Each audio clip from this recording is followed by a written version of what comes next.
నిమిషం ఆగండి. ప్రతి దానికి మేము సమాధానం చెప్తాము, చెప్పడానికి మేము ఉన్నాం. దయచేసి 1 by 1 అడగండి, దానికి ఆన్సర్ తీసుకున్నారు వారు మాట్లాడితే బాగుంటుంది.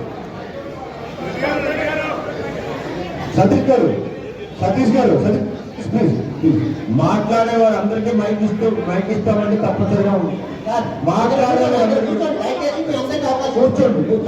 ప్రతి దానికి మా దగ్గర సమాధానం ఉందో నేను చెప్తానండి.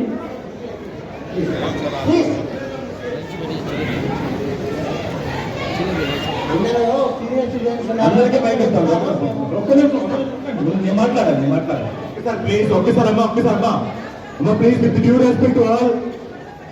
అమ్మా రాధిక గారు please with due respect to all, దయచేసి ఒక్కసారి వినండి అమ్మా. ప్లీజ్ ఒక్కసారి వినండి. ఇది మన యూనియన్ కి ప్రస్తుతం మంచి పేరు వస్తుంది ఇండస్ట్రీలో. ఏమైనా ఉన్నా ఎవరైనా అడగొచ్చు, కానీ పద్ధతి ఫాలో అవ్వండి. ఎవరైనా ఆన్సర్బుల్, కానీ మీరు ఏది మాట్లాడితే అది మాట్లాడడానికి వాయిస్ రైజ్ చేసి మాట్లాడొద్దు. వాయిస్ రైజ్ చేయాలంటే అందరూ చేయగలరు. అడగాల్సిన ప్రకారంగా అడగండి, సమాధానం వస్తుంది. Okay, thank you. General secretary గారు దానికి క్లారిటీ ఇస్తారు ప్లీజ్.